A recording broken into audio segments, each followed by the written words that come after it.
Hi, my name is Bree, and I'm a spiritual healing facilitator up in the Pacific Northwest. I work with spirit to largely transform the way that trauma and codependence sit in our bodies and affect our lives. I started doing it for myself, started working with clients, and now I'm doing these videos um, because the internet made it possible so we can all find each other a little bit more easily now, if this is work that you want to do.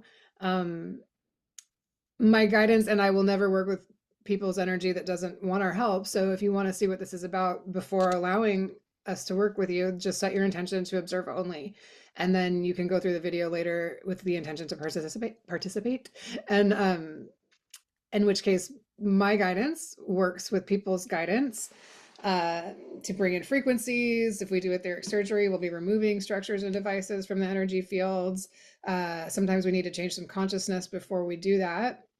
So I'm going to start off now and just make sure that we're all prepared. I prepared myself before I started recording, but I want to ask that everybody be working with guidance that is 100% benefit to them, and that the space be set that you guys are sitting in, that you're only working with the guidance that's 100% benefit to you now, and that the space be clean. Energetic hygiene is important. I haven't talked about it at the end of the videos before, but I always do that as part of our cleanup too, because we do release energies into the room. And there's some other things you can do too. Like, I mean, sage is a popular one, like probably across all of time. But if you don't want the smoke, they make some sprays. Bells can be really helpful for breaking up dense energy. If you're lucky enough to live by a forest, you could just open a window. And you can ask your guidance to clean it. Also, I want to talk about the violet flame, or the sacred transmuting flame, and then probably a bunch of other names too. Ask for that. Ask for it through, you can ask for it through you, through your fields, through your space. Um, you can start to practice using it. You're drawing it. We draw in spiritual resources for our crown chakra, and then your hands are useful too. So we used to do like a figure eight of on the massage table before the pandemic, when we put people on a massage table.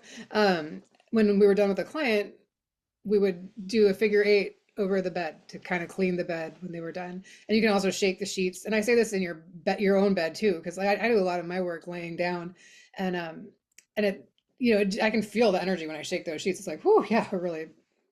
It's nice to get that moving and lighten it up. You can also ask for violet flame and use your hand to like hold it over a space in your body. These times are very challenging. I think honestly all times have been. I feel like we're moving towards less challenging times. I don't know how quickly that's going to happen, but the we feel the challenges in our body.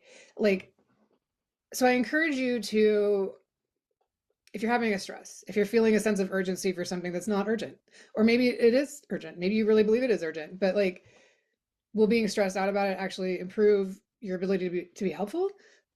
Hmm. I don't know, but it probably doesn't feel good. So I encourage you, when things don't feel good, especially if it's thought, because we're often not thinking about thought having a place in the body, but I encourage you to feel into it. Like, do I feel this particular worry?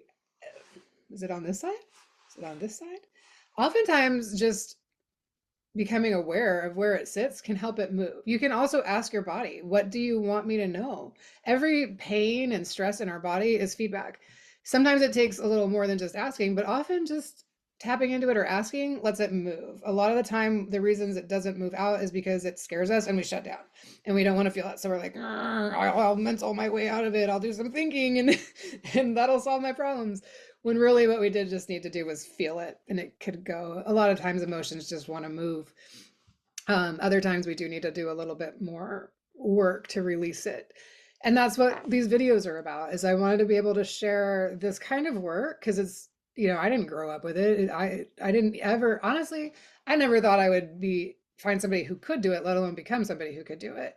But it is actually, everybody can do it. It would just, I wouldn't say just some training. A lot of what is involved in the training is someone to help you work through the blocks, because the blocks are blocks that we put in um, over many lifetimes, or even just this one lifetime, having fears of using our power, or you know, there's a lot of training in my own this one lifetime where like being powerful would be bad. Wanting power is bad. It makes you evil. Well, I can tell you also from the other side of that, being an alcoholic and having zero power, not great. So can we have power and use it for good and like embrace our own divine power and allow ourselves to walk around in our power and have that be a good thing that's only ever helpful. Um, so we're really being asked in this time on earth to reevaluate all of our beliefs. Um, if you're not familiar with the ascension process, the energetic forms behind just about everything that's ever existed in what we understand of history on this planet has dissolved, and it's now our time to create the new, which can be a little challenging when you've only ever lived in a system that's designed to keep most people down and benefit very few. And also, some people who are like good people have been doing well in that system and maybe are not really wanting it to change. So, all I would really say is like, ask yourself, what do you want to create right now? Um, today, let me see. I actually don't remember if I asked us, if I asked guidance to prepare us to start with. I know I prepared myself before I started this recording. I'm going to ask if you want to participate for guidance to prepare us now. If you just want to see what it's about before you let me work in your energy, which I fully support, set your intention to observe only. My guidance will never work with people who don't want our help.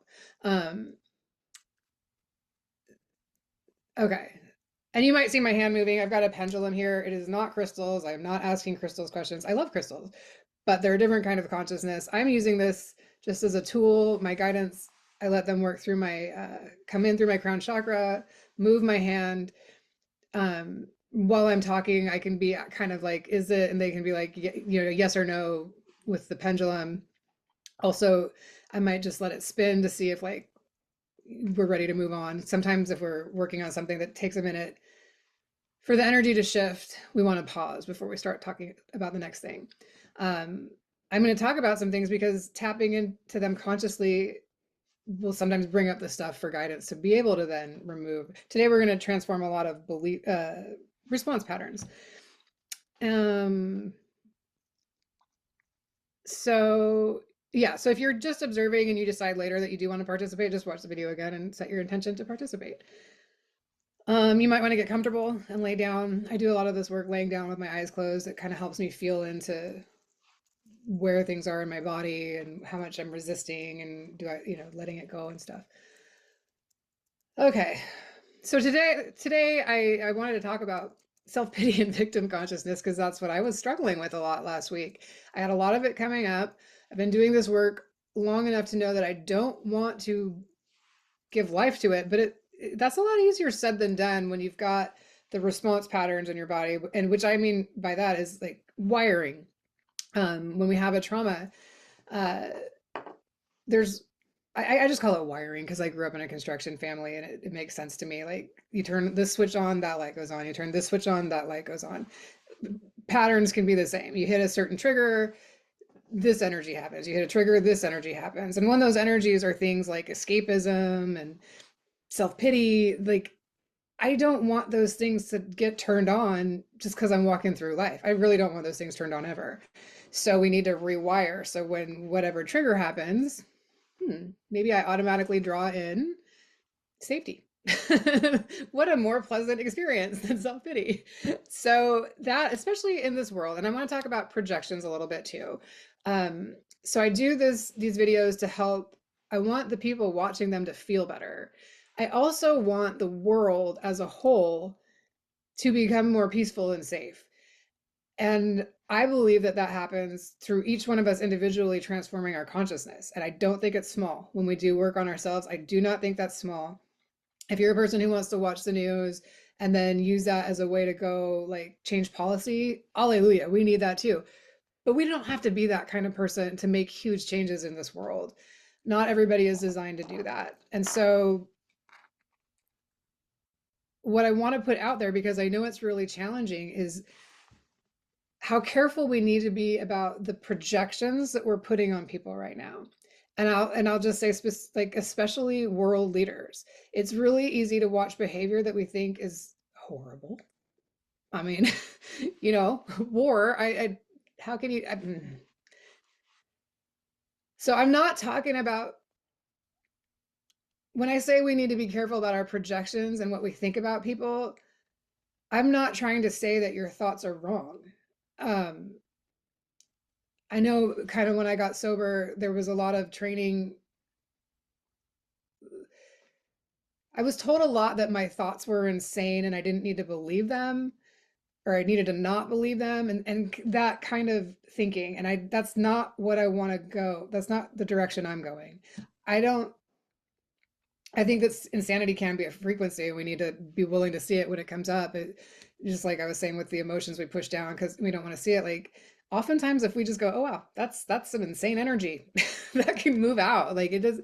I don't want us labeling ourselves because we can create.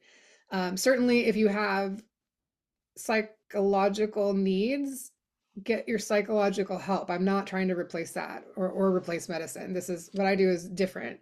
Um, what I'm saying in terms of projections, and I know this from experience of receiving them with a family member who there were a couple of different things I had to really spend a lot of time working on my allowance of receiving them. Okay, let's just say being sick. Like I was sick a lot for a long time. I had a lot of trauma that I didn't understand and it was having a very like illness effect on my body. Well, a couple of family members started perceiving me as this sick person. And that actually in some ways kept me sick. So if I was working with me, I would be talking about the allowance of the projections because we can do a lot of work to enhance our boundaries and our personal immunity and strength to where these projections don't affect us. But most people don't know that. So I also now since what I'm talking about today is being the people who do the projecting. And I'll just say, okay, a world leader. Let's pick one who's starting wars or environmental pollution. Like we've all heard of so much injustice. Just pick anybody that you hate. Like I don't want to use that word because we're told it's bad. We're not supposed to, but the people that you look at and you maybe you don't hate them, but maybe you do, or maybe it's the closest thing that you come to hate, or whatever the frequencies of energy that you're feeling are. Those are the people I'm talking about that we need to be careful what we're projecting on them. And if you're not to the point of like, okay, underneath all their injuries and whatever, they're a divine spiritual being, that's fine. But we can, like, maybe let's just think about something that's not them. And I also understand that that can be a lot easier said than done when we've got response patterns running. So that is why today we're going to work on response patterns so that the consciousness work I'm talking about, where we're consciously looking at our own thoughts and being more careful about what projections we put on people, including ourselves, will be easier. Okay, so the first thing that, and I make this agenda before I get on here because it's just easier for me to get clarity from guidance when I don't have a camera in my face. And that's one of the reasons I use the pendulum while I'm talking, is just to make sure that I'm still within a zone of talking the, from spiritual direction as opposed to my little fragile ego that gets nervous in front of a camera. Okay, so in working on victim consciousness and self-pity, I think I already said that. I realized I started talking about projections quite a lot. But victim consciousness and self-pity was sort of the title of what I wanted to work on today. Um, and it's and so the things we're going to do are going to hopefully help you feel better from the injuries that you would feel sorry for yourself for. Because I mean, those things are all based in injury, right? Like we're not just all creating a bunch of stuff so we can be miserable because we want to be. Like I think most people would choose to feel good if they could. And especially if you've been told by a lot of people, oh, you need to let it go. Sorry, that was totally me being so judgy. But I but I have been told to let it go. And it's like, I would love to let it go. Please show me how. And eventually some people did, and that's the path that led me here. So to be able to help us come out of victim consciousness and self-pity, we're going to start with working on boundaries. The first thing we're going to do is change some response patterns from escapism and abdication of responsibility to strength and immunity. Abdication of responsibility is like choosing to not be responsible. And that's really what I was talking about with the projections. Like, so we're going to change from escapism and responsibility. This is again changing like our wiring, to strength and immunity. And guidance was doing that for us while I was talking. Now, to do the next thing, we need to first remove some cords with soul family. Soul family, my lineage describes that as the souls that we were created at the same time as. They often are our first addiction because it's the first time we feel separated from source. So we cling to each other, thinking that we're like alone, and we cling to each other, and then we incarnate over and over and over, um, together. Hang on, I'm just asking guidance. We're ready to remove the cords. And so I'm going to use my etheric fingers and myself as a surrogate to remove these cords. Most of the ones what I'm pulling out right now is from the solar plexus. So you can take a deep breath and then exhale.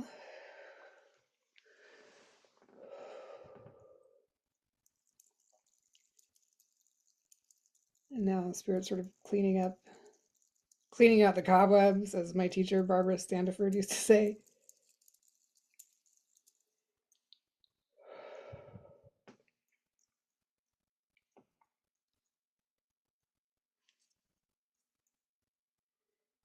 Okay. Cording, if you're not familiar, it can look like ropes. From the solar plexus is our will center. The back is, and these can change, but like change from day to day with it, from who, depending on who you're around, if you have blocks or whatnot. Like, but generally speaking, the back is where we draw in. They're cone shaped energy organs. The front is sort of what we put out into the world, and it's traditionally called the third chakra, but now that we've moved mostly to a 12 chakra system, if you haven't yet, you will be today, if you're participating. I'm just going to call it the solar plexus, because I think a lot of us are going to have more than two below it now. But for now, we're not replacing that just yet. We've got a few more things to do. So guidance says we're ready to move on. Now we're going to change response patterns from sacrifice to beauty, was the frequency that they showed me. And I'm getting that that's like specifically like the beauty of life. You know, like, I don't know if you have religious training. Even in this lifetime, I was taught that sacrifice is like so holy, and oh my gosh, that is not, it's not, we don't need to sacrifice. um Guidance, I don't want to jump on anybody's belief systems, which is why I'm trying to stop myself from saying a lot about that, but my guidance is really clear that sacrifice is not necessary for aligning with your divine self. And that beauty, and they want us to bring in beauty, especially our understanding of the beauty of life. I realize that might be especially challenging right now, especially if you watch a lot of the news, or or just could be really challenging right now. But we are talking about what do we want to create for ourselves and for the world. So guidance is going to help us wire ourselves to transform our responses to life from sacrifice to beauty. And to do that, we're going to also clear some collective encodements of escapism. Ooh, this is kind of intense. So I'm going to kind of slow down a little bit and let us take some deep breaths as we go through this. So we're clearing collective encodements, collective being like all of humanity, which is, I'm asking if they're necessary, if we need to have collective encodements. No, but these are things we've taken on that are not necessary. So clearing collective encodements of escapism, shame, and rejection.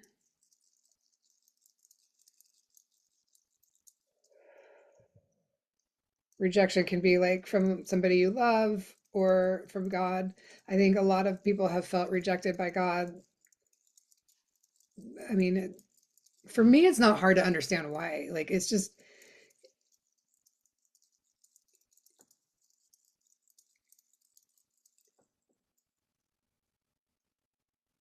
yeah, I, I'm guessing it's not that hard for you to understand why either.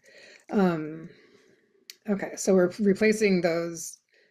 Well, we're not creating new collective encodements. We're creating new encodements for ourselves, which I'm asking actually guidance right now. Are there going forward to use the words that people are using now into the fifth dimension or the new earth or free from the false matrix, all these terms,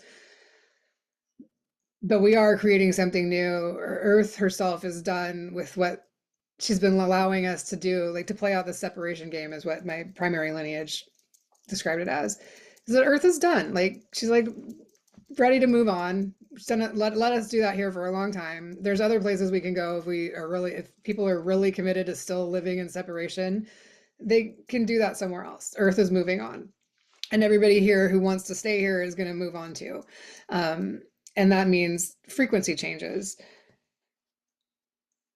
So for ourselves today, instead of those collective encodements that I just mentioned, we're going to put in joy, prosperity, and giving freedom.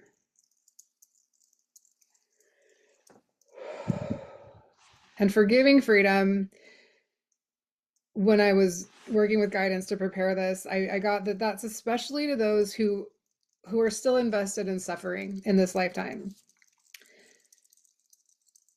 And that might be like your loved ones, you know, the and it could look however, you know, it could look like it could look anyway. I'll just put that out there that especially people who are still invested in suffering, to allow them to. Um, it doesn't mean they're going to suffer forever. It just we're going to allow people to do things on their own time. We're going to allow ourselves to move on and have our new experience with joy and prosperity and giving freedom while they still decide to suffer. And in back in my recovering from alcoholism days, there was this term that people would say that, well, I'm not going to quote it because the people who taught me like some certain things did want to not be named on the internet. Um, but the idea being that like you lead better by example than by preaching, right? Like who doesn't rather see somebody and go, oh, that looks good, I think I'll try it, and then have somebody lecture them. I mean, yeah. So, but lecturing can also happen with our energy. Like I was thinking the other day, just I remember this early experience when I was getting sober. I never liked the phrase fake it till you make it because I never wanted to be insincere and I didn't want anybody being insincere with me. But somebody once said to me, can you behave your way into a new way of thinking and feeling? And I was like, okay, yeah, I think I can get behind that. And I was at this, it was this drive-through coffee shop, and the girl, I don't know what, she was taking so long to deal with me. There was nobody else there. We're out in like the country. And I was so irritated because I was in a condition where I was almost always irritated at the time. And I remember like, but I was also so invested in getting better. Like I was willing to follow directions. And I remember like having this whole like realization in my head, like I need to be nice to her, even though she was taking so long to deal with me. And I need to like actually be nice, not just refrain from criticizing and, but like my face. Like, don't use words, but like let her know with my face what I really think. So I put that out there too when it comes to giving freedom, like actually truly giving freedom. And sometimes to do that, we might have to go through the part where we just don't say it. And maybe our face still says it. As long as you're trying, you're making huge progress. But a lot of people, I never thought about any of this stuff until I started down those early days of getting sober. And even now in this work that I do, I go back to that training so much. And so many people that I know who were just like always good people and didn't ever have to go, well, I shouldn't say good people. I was a good people too, but people who didn't have serious issues that required like really rigorous consciousness evaluation all the time, I'll talk about some of the things I work on and it's like news to them. And I'm, sometimes they decide to go and work on it themselves and sometimes they don't, but these are concepts that I mean, I didn't get them in school. And so I'm putting them out there as ways like if you want to help the world, these are really good ways to start. Like that girl, I mean, if I had been mean to her, who knows what the rollout would have had on her day. And I know that for me, like it changed me inside to just not be mean that day. Um, and I don't know why it took her 10 minutes to get to me when there was nobody in line. She didn't tell me. So it's like, but you know what? She did. So whatever. Um, okay. We're going to move on to the next thing now, which is to change more response patterns. And we're going to change from denial to safety. But to do these, we need to remove cords. Okay, so these are cords that we thought we were cording into source, spirit, God. Source doesn't have codependence, so these cords are not actually going into source, but that was our intention. Oh, I just saw a deer. Sorry, I got distracted. Um, but anyway, um, yeah, so cords, when we, and because we keep in mind, if there's cords, it's not like, oh, we're victims, they put them in us. It's always a co-creation. Sometimes it might be a little bit more like one side wanting it more and pushing it on the other, but we are sometimes that one. So just try to keep in mind that we're taking responsibility here. We're not victims. It's all co-creations. But when we wanted to cord into God, those cords just kind of didn't land, and anybody who went by, or any being who went by, because they're not in the physical dimension, could pick them up. So some of these cords might be into some very unpleasant consciousness. So um let's see here.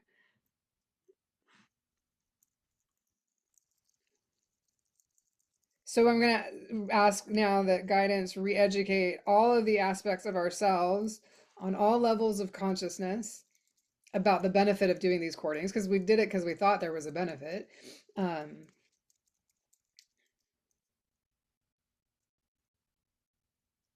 Okay, so all the cords have been removed, and now we're going to change response patterns um, from escapism and sacrifice.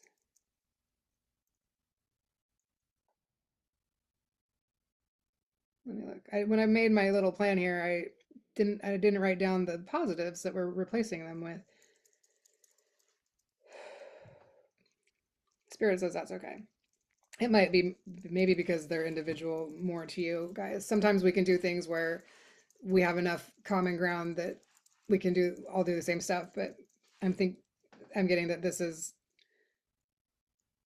the positive replacements are more individual to each of you. Um,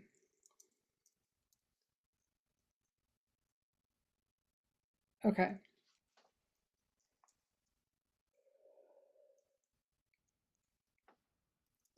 Okay, so that's all that we're going to do, that we're going to talk through. Um, but guidance is now going to do a lot of structural work.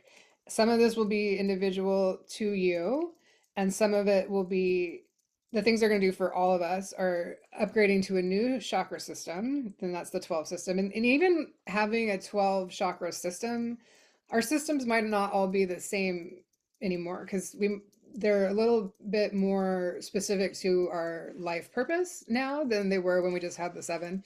And I say, like, I do it like this because it was like, those pictures of the rainbow balls that you see, like the people sitting in cross-legged with the rainbow balls. That was a pretty standard depiction of the 7 chakra system.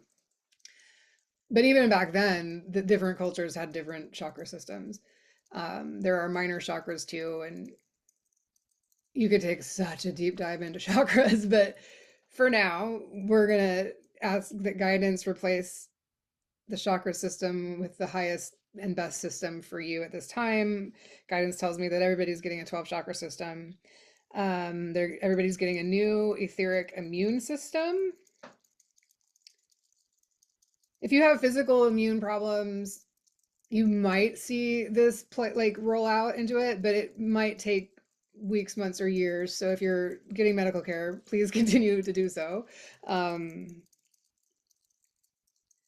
and if you're not having physical immune system issues, you may or may not just feel better. But this is again the etheric immune system. So we're not here to talk about or claim that I'm doing anything with your physical body. And then brain balance, which includes like these days we're moving again away from separation and into oneness, and that includes the hemispheres of the brain. um, I was talking to my teacher the other day. In qigong, all of the organs have a virtue, and I was like, it's interesting that we don't really ever talk about the brain.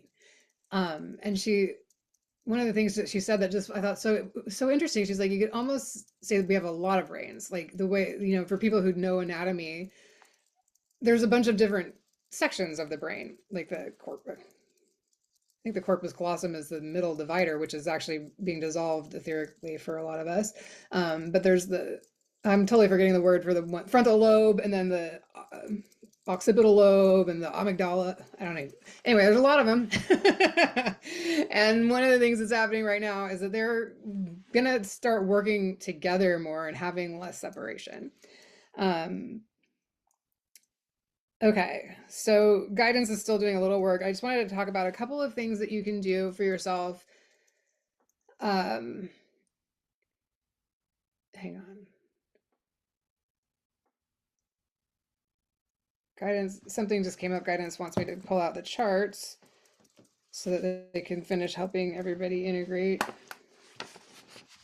Um, One moment, please. Oh, they want us to change another response pattern before they set us up for integration. Right now I'm dowsing a set of charts that I have that just make it a lot easier to figure this out really quickly, especially with having some performance anxiety of a video in my face. Like, it can make it a little challenging to keep my ego in check, but um,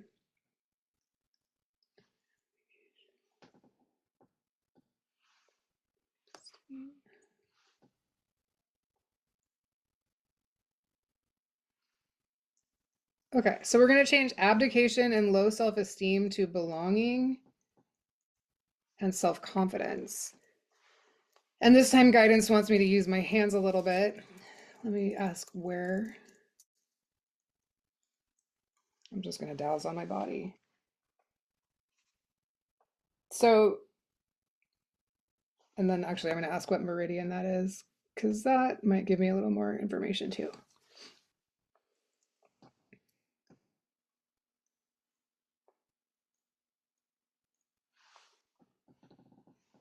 Okay, my ego is a little bit off the rails right now. I got a little bit discombobulated when my agenda needed adjusting. Bear with me for a moment.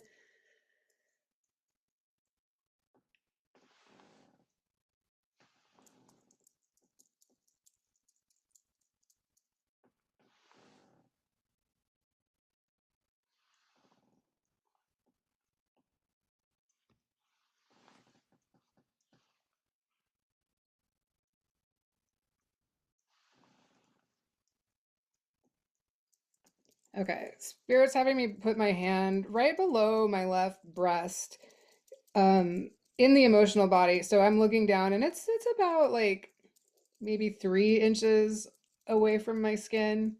And you may want to do that.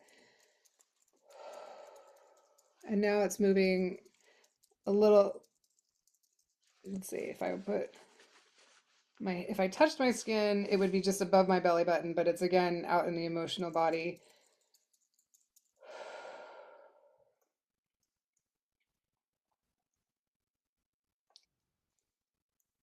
Okay, and now Spirit's saying we can change that response pattern.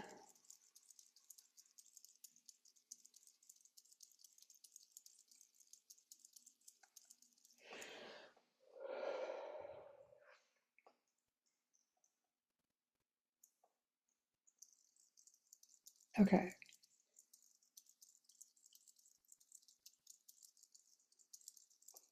Spirit's going to continue working on everybody for a minute while I talk to set everybody up for integration. But I wanted to talk about things you can do to move some energy between videos if you want. One is this mudra. If you can see, it's my middle finger. Sometimes people do that. It's actually the what is it called? It's the meridian for the lymphatic system, which is your immune system. And my qigong teacher used to say, "See, this is your body having wisdom, but you might want to do this in traffic so you don't get shot." And oddly, this is not oddly, but interestingly, if you know the peace sign, the pointer finger is your large intestine meridian, which is energetically handles forgiveness and detaching and releasing. So the two together, I just think that's interesting that that's the peace sign. Various mudras may be more or less effective to you depending on if you've done something like qigong or anything where you've worked with energy in your meridian system. But I think even if you have not, the body still knows where these are still the meridians. So and you could also say like this is the yang version of doing the lymphatic system, and this is the yin version of doing the lymphatic system. So you can play with it. What does it feel better?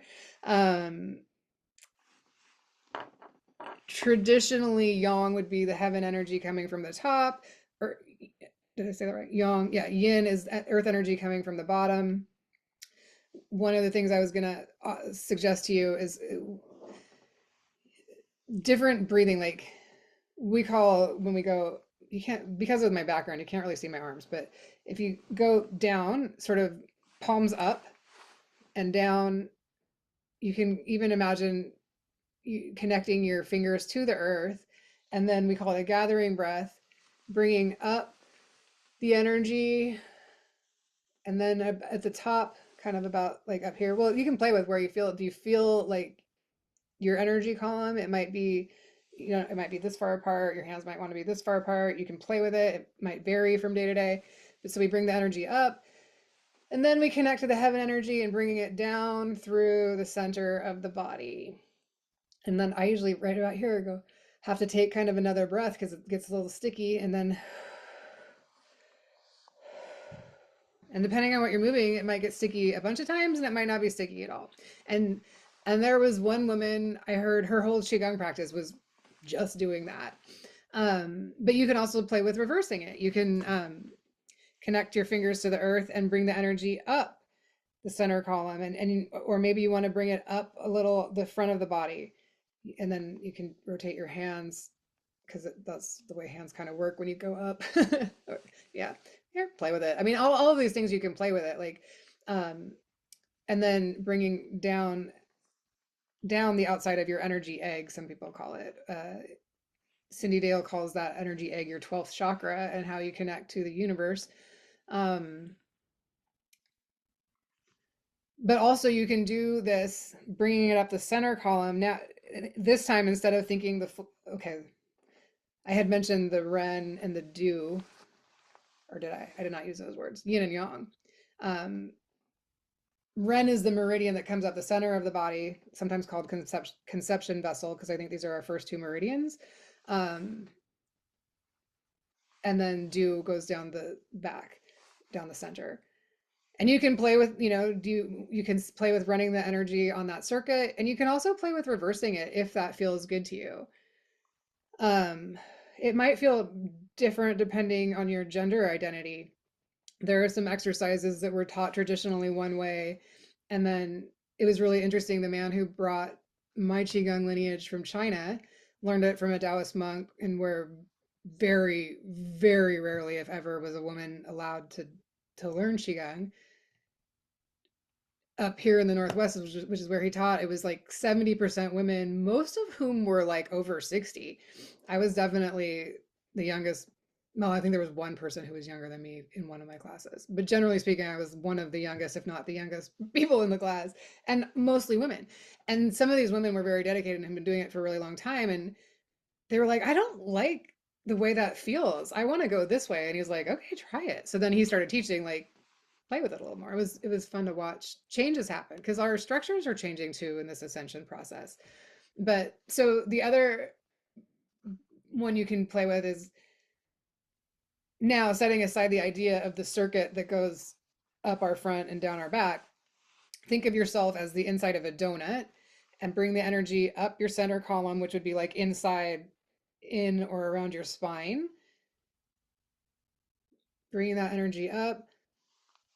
Sometimes I have to take a breath in the middle right there.